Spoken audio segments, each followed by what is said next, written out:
The ESV horizon hummed with quiet activity. Every screen showed data.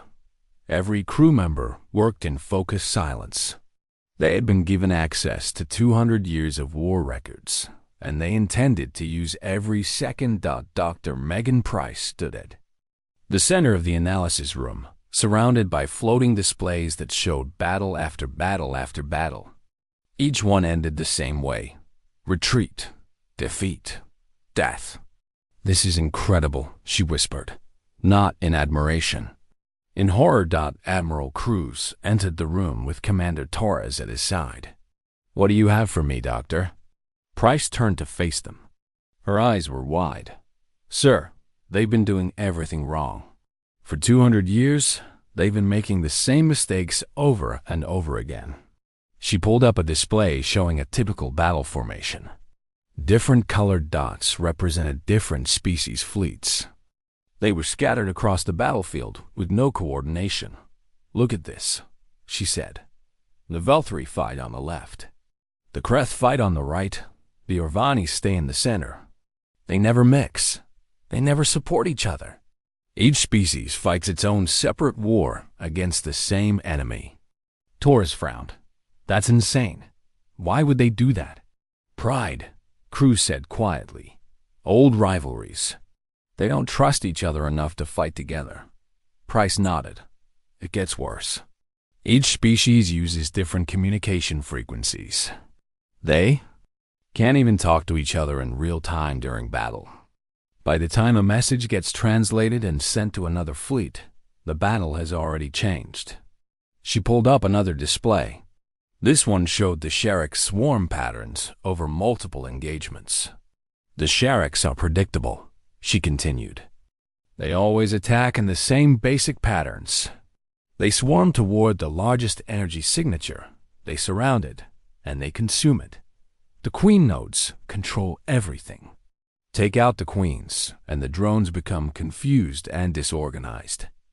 "Have the Concorde tried targeting the queens?" Torres asked. "Yes, but never together. The Valkyrie tried it alone.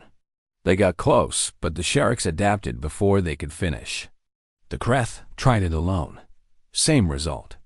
Nobody thought to coordinate their attacks." Cruz stared at the display for a long moment. The answer was so obvious, so simple. And yet, for 200 years, no one had seen it. "Get me a secure line to Earth Command," he said. 20 minutes later, Cruz was speaking directly to the Joint Chiefs on Earth. The quantum burst communication system was one of humanity's few technological achievements that actually impressed the galaxy. It allowed instant communication across any distance. The Concorde species had similar technology, but they rarely shared it with each other. "We're looking at the data now," General Patricia Webb said from Earth. Her face filled the screen, sharp and focused. "Our analysis teams are already working on tactical recommendations." "What's your first impression?" Cruz asked. "These aliens are brilliant individually but terrible together. Their ships are amazing. Their weapons are powerful. But they fight like strangers forced to share a room. Nobody leads. Nobody follows. Nobody trusts." Cruz nodded. "Can we fix that?" "We think so. We're putting together a combined arms doctrine. Basic stuff for us, but these species have never seen anything like it. We're also working on a unified communication protocol that can link all their different systems." For the next 2 hours, Earth's best military minds worked alongside the crew of the Horizon. Game theorists analyzed Sharek's behavior patterns. Historians studied how Earth's own nations had learned to fight together after centuries of war. Psychologists suggested ways to overcome the pride and distrust that kept the alien species apart. Commander Torres coordinated the tactical planning. He was good at seeing patterns, at finding the weak points in any system. "The Sharek's queens aren't hidden randomly," he announced to the room. "They position themselves in specific spots based on the swarm size and target. If we can predict where the queens will be, we can hit them all at once." "All at once," Dr. Price repeated. "That's the key, isn't it? Everything has to happen together. That's always been humanity's strength, Cruz said. We learned a long time ago that we're stronger together. We had to. We've been fighting ourselves for thousands of years. We know how to cooperate because we know what happens when we don't. Ambassador Morgan entered the room, her face troubled. Admiral, I've been monitoring the Concorde's communication channels. There's trouble. What kind of trouble? The Sharks are massing for a major attack. The largest swarm ever recorded is heading for Corvallis Station. The room went silent. Corvallis Station was the Concorde's last major shipyard. If it fell, they would lose the ability to build new warships. The war would be over. How long? Cruz asked. 3 hours, maybe less. Cruz looked at his team. They had a plan. It was rough. It was untested, but it might work. How many lives at Corvallis? He asked. 40 billion, Morgan replied quietly. Civilians, workers, families. The station is also a refugee center for species that have already lost their homeworlds. 40 billion lives. More than had ever existed on Earth at any single moment in human history. Cruz made his decision. Contact the High Council, he said.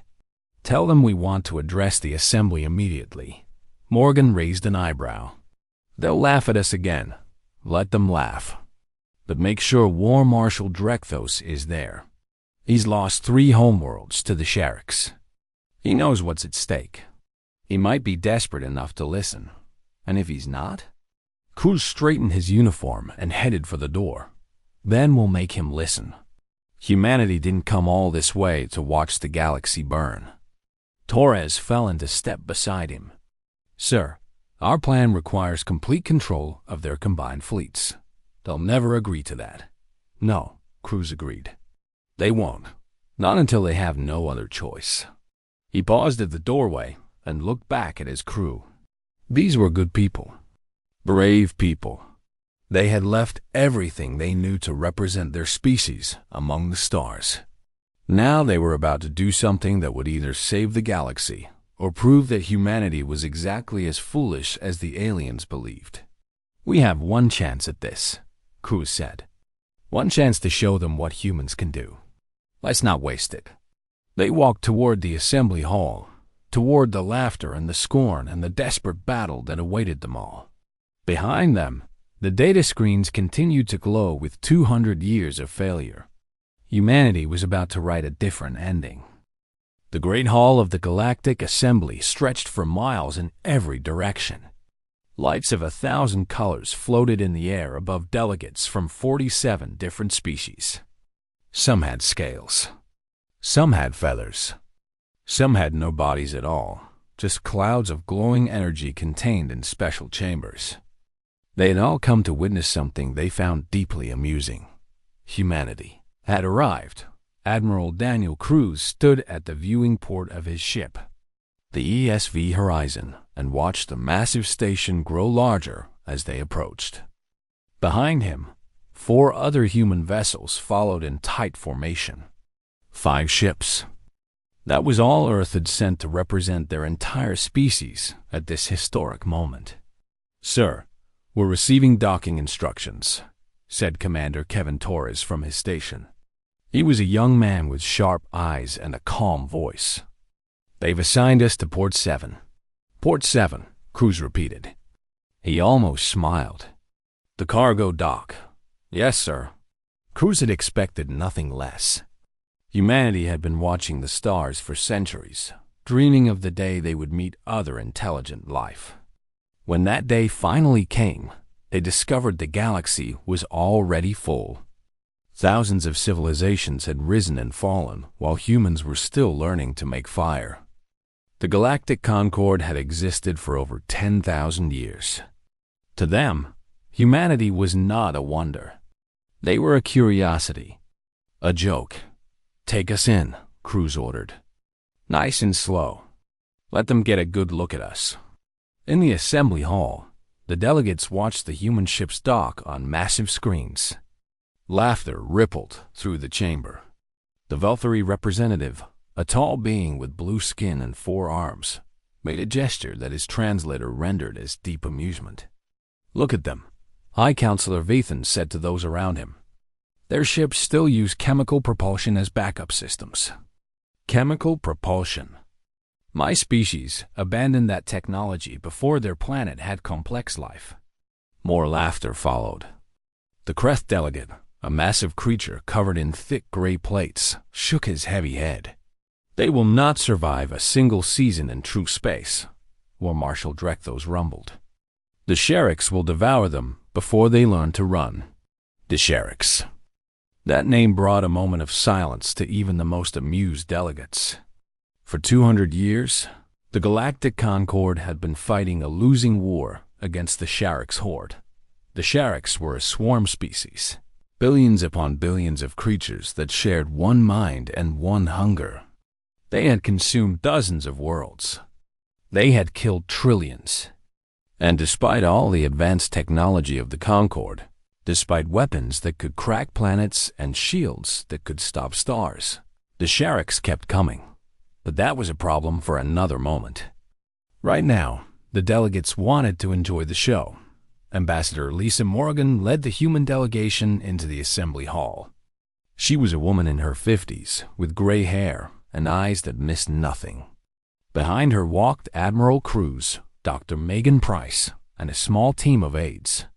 They wore simple, dark uniforms. No medals, no decorations. Nothing to impress.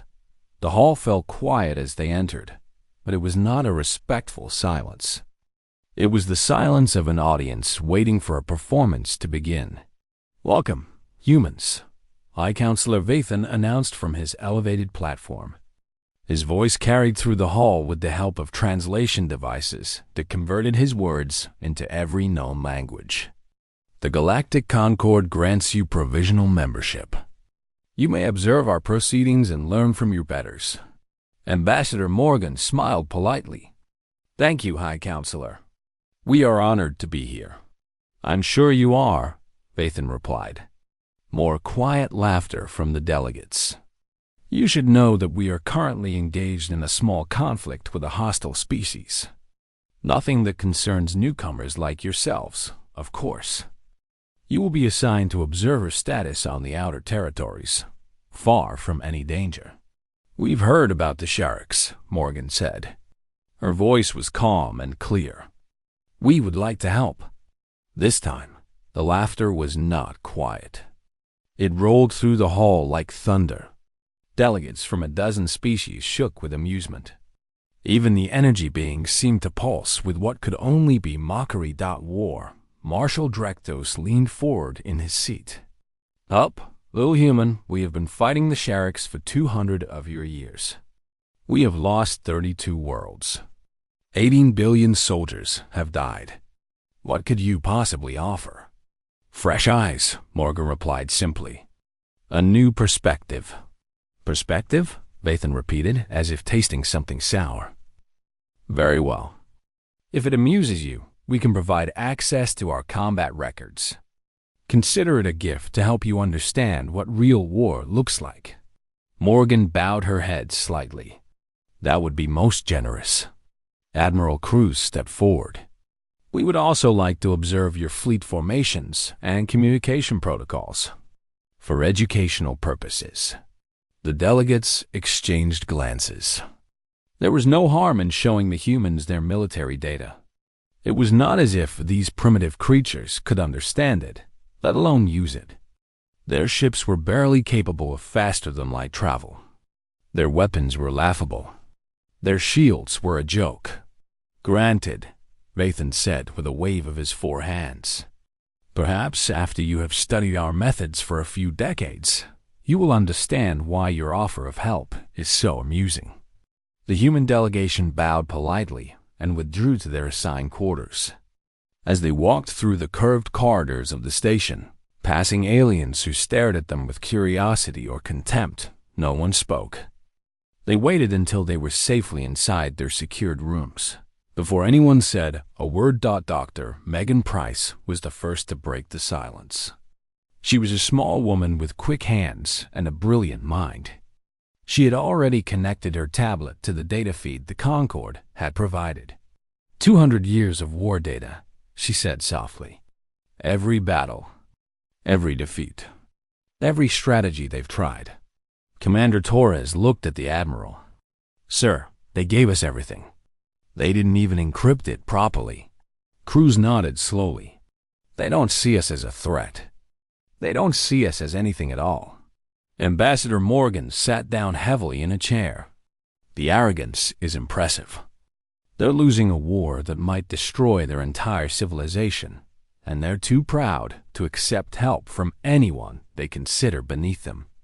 That arrogance is going to save them, Cruz said quietly. He turned to Dr. Price. Download everything. Battle reports, fleet positions, Sharik's behavior patterns, communication logs, everything. Already started, sir. Cruz looked out the small window at the stars beyond. Somewhere out there, the Sharik's horde was gathering for another attack. Somewhere out there, billions of innocent beings were about to die because their leaders were too proud to work together. We have work to do, he said. Let's show them what humanity can offer. The High Council chamber was smaller than the main assembly hall, but it held far more power.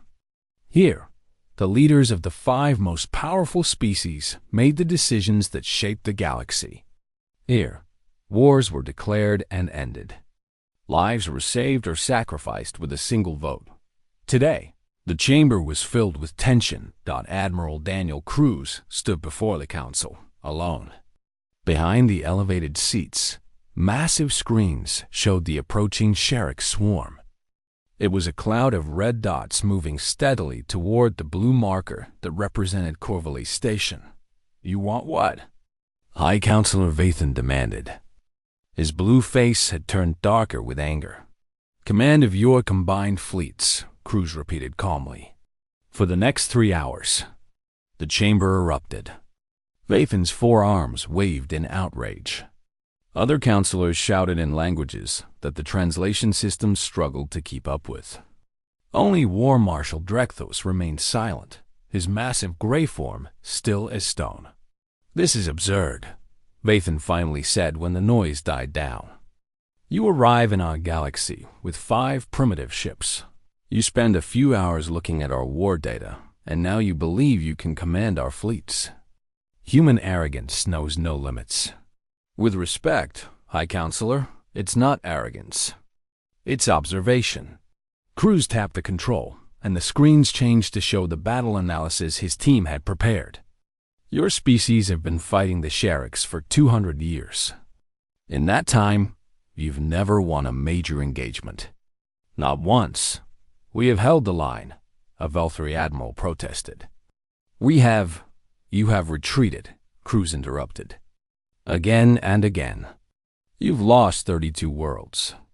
You've lost billions of soldiers. And the Shariks keep coming because you've never truly hurt them. The chamber fell silent. The truth was harsh, but no one could deny it. Speaker Alani leaned forward in her seat. She was Norvani, a slender being with silver skin and large dark eyes. Unlike the others, she had not laughed at the humans. She had watched them with quiet curiosity. Tell us why, she said softly. Why have we failed? Cruz nodded gratefully. At least one person was willing to listen. Because you fight alone, he said. Your fleets are powerful, but they never work together. The Velthri don't trust the Kreth. The Kreth don't trust the Orvani. Everyone guards their own ships, their own soldiers, their own secrets. The Shariks don't have that problem. They are one mind, one purpose, one enemy. And they're beating you because you refuse to be the same. We are not a hive, Vathan snapped. We are proud civilizations with. Your proud civilizations are dying, Cruz said bluntly. In 3 hours, Corvallis Station will be destroyed. 40 billion beings will die. Your last shipyard will be gone. And then the Shariks will come for your homeworlds one by one until there's nothing left to be proud of. The screens behind him updated. The Sharik swarm had grown larger. More red dots joining the cloud every minute. Ambassador Morgan stepped forward. She had been waiting near the entrance, but now she moved to stand beside Cruz. "Counselors, I understand your doubt," she said. "We are newcomers. Our technology is primitive by your standards. We have no great victories to show you, no ancient wisdom to offer. But we have something else. We have experience." She paused, letting the translation systems carry her words to every ear. "Humanity has fought wars for as long as we can remember. We have killed each other in numbers that would horrify you. We have burned our own cities, poisoned our own lands, driven ourselves to the edge of extinction more than once. But we survived. We learned. We discovered that cooperation is not weakness. It is survival." Vathan made a dismissive gesture. "Pretty words. But words will not stop the Sharks." "No," Morgan agreed. "Action will.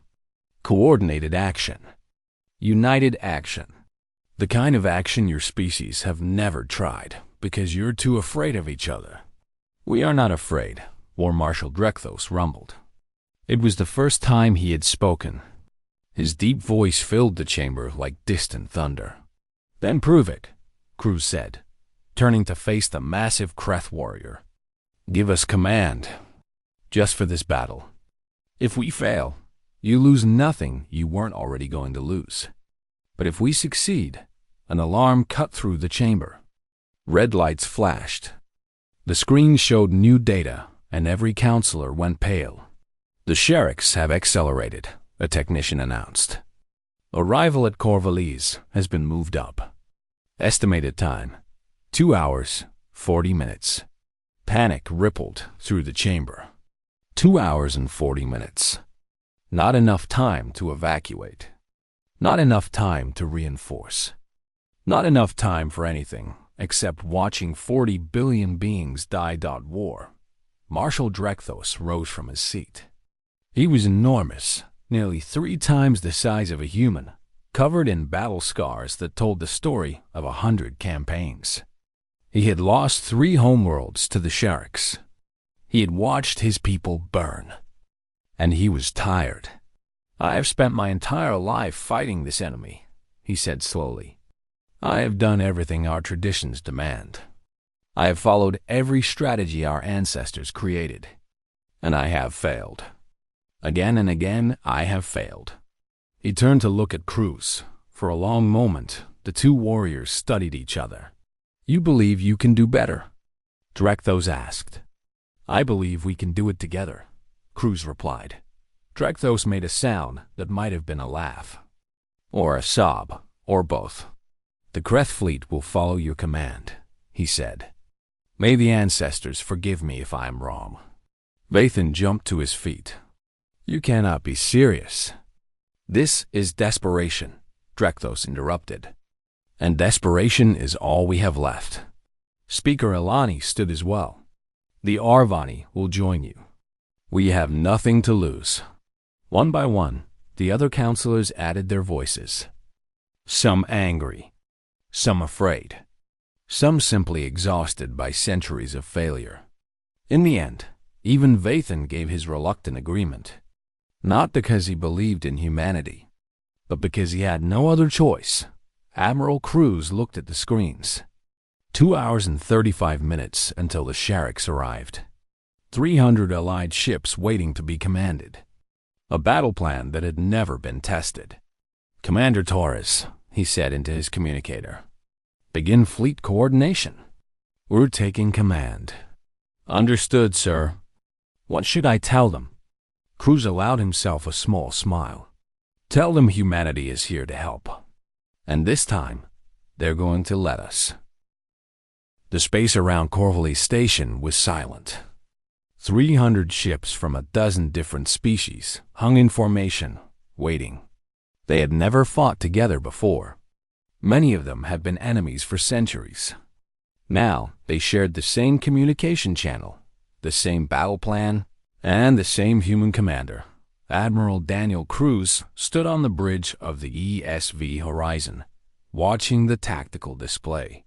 The Sherrick swarm appeared as a massive red cloud at the edge of the system. It was the largest gathering of enemy forces ever recorded. Millions of creatures, all sharing one mind, one hunger. "All ships report ready," Commander Torres announced. He was running the communication hub that connected every vessel in the fleet. Human technology adapted to work with alien systems. It had taken his team less than 2 hours to make it work. "The Sherricks will enter weapons range in 12 minutes, Dr. Price added. She was tracking the swarm's movement patterns, looking for the queen nodes that controlled the hive mind. Crews opened a channel to all ships. For the first time in galactic history, every species in the Concorde would hear the same voice at the same moment. "This is Admiral Cruz of the human vessel Horizon. I know many of you doubt us. I know many of you have never taken orders from another species. But today, we fight as one. Not as Valtteri or Kreth or Rovani. As one fleet, one force, one family." He paused, letting the words sink in. "The Sherricks are coming. They expect us to scatter, to fight alone, to die in pieces like we always have. Today, we're going to prove them wrong. Follow my orders. Trust each other. And we will win." The channel remained open. For a long moment, no one responded. Then, one by one, voices began to answer. "Kreth battle group standing by. Valtteri heavy cruisers ready. Arvani support vessels in position. 300 ships, speaking with one purpose." It was something the galaxy had never seen. The Sherrick swarm entered the system. On the tactical display, it looked like a wave of blood washing toward them. Millions of creatures, each one a weapon, each one part of something larger than itself. "All ships, execute Formation Alpha," Cruz ordered. The fleet moved. Not as separate groups fighting near each other, but as a single organism. Valtteri heavy cruisers formed the front line, their powerful shields creating a wall of energy. Behind them, Kreth fast attack ships waited in clusters, ready to strike.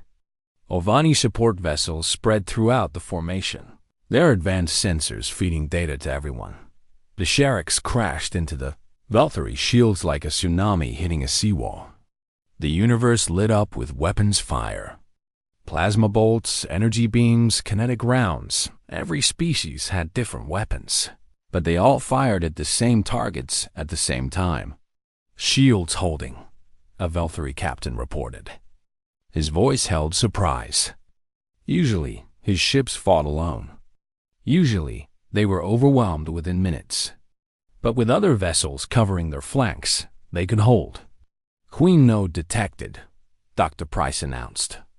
"Sector 7, buried in the swarm center. Kreth Battle Group 2, you have the target," Cruz ordered. "Valtteri cruisers, open a corridor. Everyone else, cover their approach." It was a simple plan. So simple that no one in the galaxy had ever tried it.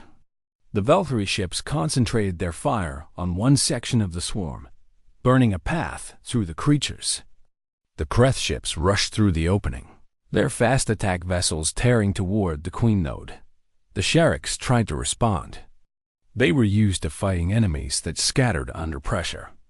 They were used to surrounding isolated ships and consuming them one by one. But this fleet didn't scatter. Every time the swarm tried to surround a vessel, other ships moved to support it. Every time a weak point appeared, it was instantly reinforced. "The swarm is confused," Price reported, wonder in her voice. "They're not adapting fast enough. They've never seen coordinated attacks like this." The Kreth ships reached the first Queen node. They unleashed everything they had. The massive creature at the heart of the swarm shuddered and died, its body torn apart by combined fire. A section of the swarm went dark. Thousands of drones suddenly lost their connection to the hive mind. They began to drift, bumping into each other, no longer able to coordinate their attacks. "It's working," Torres said. "One queen down, 6 more to go." "Find the others," Cruz ordered. "All ships, pressed the advantage. The battle turned. For the first time in 200 years, the Concorde fleet was not retreating. They were advancing. They pushed into the swarm, hunting queen nodes with brutal efficiency. Each time one died, more drones lost their purpose. But the Sherricks were not finished. They began to focus their attacks on the ESV horizon. The human flagship was the heart of the fleet's communication system. If it fell, the coordination would collapse. "They've identified us as the command ship," Price warned. "Heavy concentration of drones incoming. Valkyrie Cruiser Group, support the horizon," Cruz ordered. Kreth Battle Group 3, keep hunting queens. The alien ships moved without hesitation. A week ago, they would never have risked their vessels to protect the human ship. Now they threw themselves into the swarm without question. The Valkyrie captain, who had mocked humanity's primitive technology, was now fighting and dying to keep them alive. "Queen Node 4 destroyed," Torres reported. "Queen Node 5 destroyed. 2 more remaining." The swarm was collapsing. What had once been a unified wave of destruction was now breaking into fragments. Drones wandered without direction. Attack patterns fell apart. The hunger that had driven them for 200 years was fading. Cruz made his decision. "All ships, final assault. Hit the last 2 queens simultaneously. Every weapon, every ship, now." 300 vessels opened fire at once. The space around Corvallis Station turned white with energy. The 2 remaining queen nodes tried to flee, but there was nowhere to go. The combined fleet surrounded them, trapped them, and destroyed them. The last queen died. The Sherrick swarm stopped. Millions of drones hung motionless in space, their shared mind gone, their purpose erased. Some began to turn on each other, confused and leaderless. Others simply drifted away, retreating toward the empty space between stars. For a long moment, no one spoke. The fleet hung in formation, surrounded by the remains of the largest Sherrick swarm ever assembled. "They had won." "Battle report," Cruz said quietly. Torres checked his displays. "Enemy forces neutralized. Fleet casualties at 7%. Corvallis Station secure. 7%. In 200 years of war, the Concorde had never fought a major battle with casualties below 50%. Today, they had defeated the largest swarm in history and lost only 7% of their ships. "Time elapsed since engagement began," Cruz asked. 2 hours and 18 minutes. "Sir," Cruz closed his eyes. 2 hours and 18 minutes. After 2 centuries of failure, humanity had ended the largest battle of the war in less than 3 hours. He opened the channel to the fleet. "All ships, this is Admiral Cruz. Well done. Today, you proved that the galaxy is stronger together than apart. Today, you won." The channel filled with voices, cheering in a dozen languages. Celebration from species that have been enemies for centuries. And somewhere in the noise, Cruz heard something he had not expected. Gratitude. The galaxy had laughed at humanity. Now they were learning to say thank you.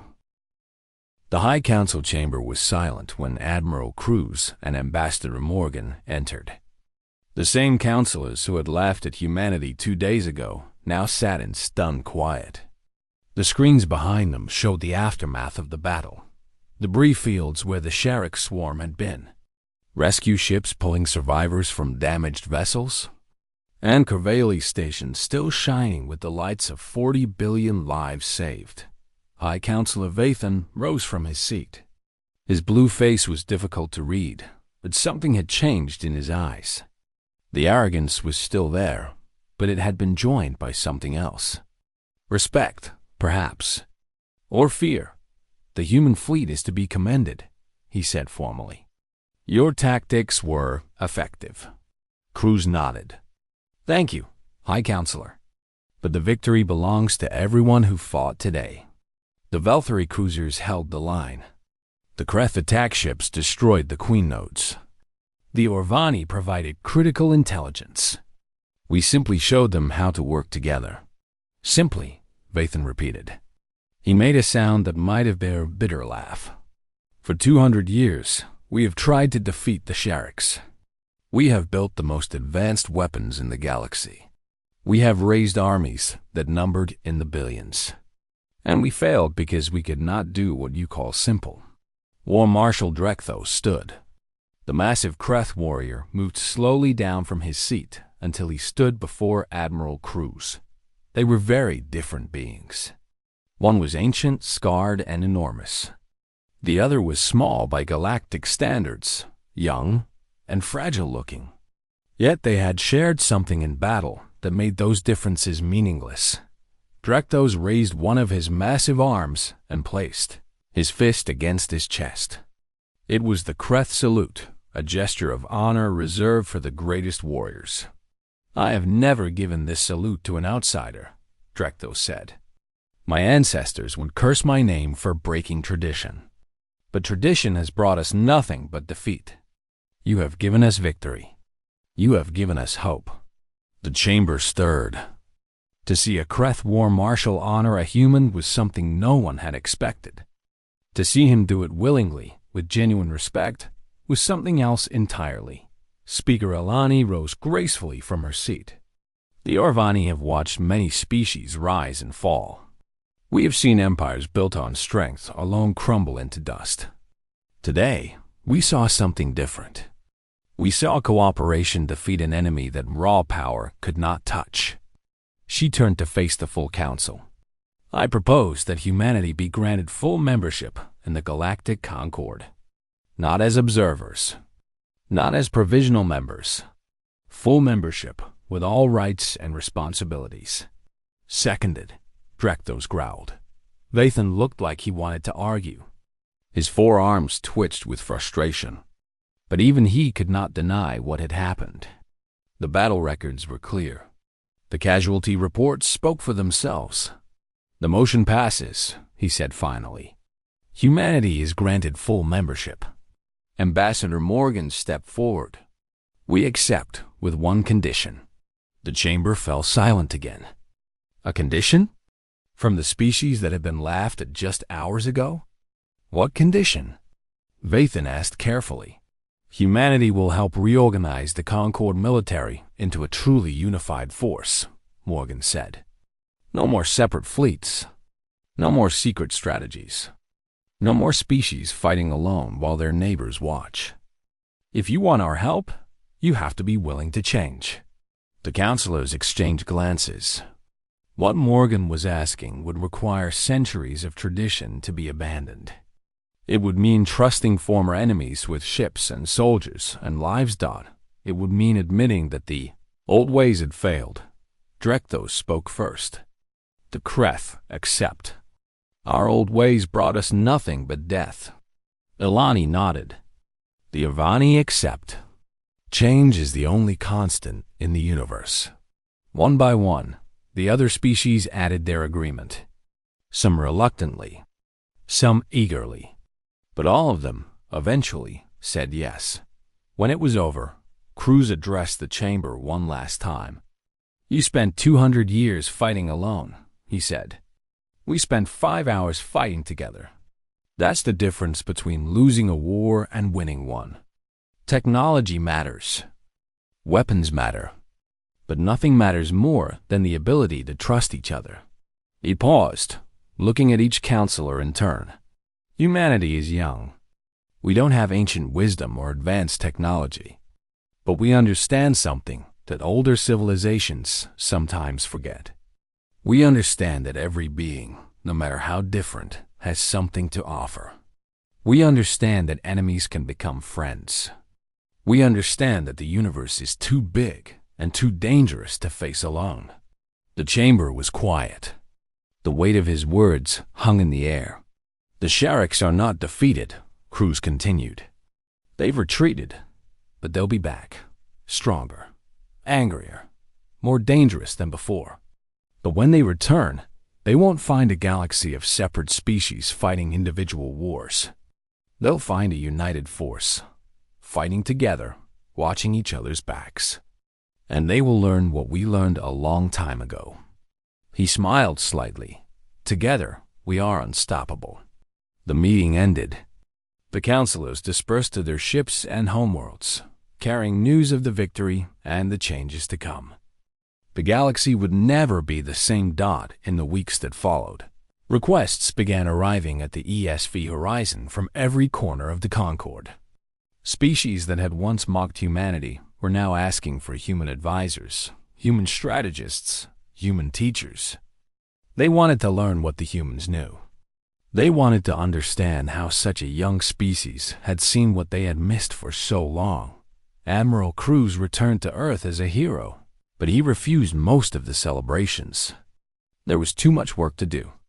The Sherricks were still out there, gathering their forces, preparing for revenge. Ambassador Morgan stayed on Varanthos Prime, helping to build the new unified military command. She worked alongside beings who had once called her species primitive. Now they called her friend, Commander. Torres was promoted and given command of the first mixed-species battle group in Concord history. His crew included Velthari, Kreth, Orvani, and a dozen other species, all learning to fight as one doctor. Price established a new research center dedicated to studying the Sherricks. For the first time, scientists from multiple species shared their data openly, working together to find permanent solutions to the hive threat. And throughout the galaxy, a story spread. It was told in bars and temples, in schools and military academies, in the great halls of ancient civilizations and the humble homes of ordinary people. Story of how humanity arrived in the galaxy as a joke. The story of how they asked to help and were laughed at. The story of how they took command of a hopeless battle and won in 5 hours what others had failed to win. In 200 years, the story of how the galaxy learned at last that unity was the greatest weapon of all. On a small blue planet in a quiet corner of the Milky Way, children grew up hearing about the day their species joined the stars. They learned that being young was not the same as being weak. They learned that being different was not the same as being lesser. They learned that the universe was full of wonders waiting to be discovered, and that humanity had a place among them. The galaxy had ridiculed humanity. They would never make that mistake again.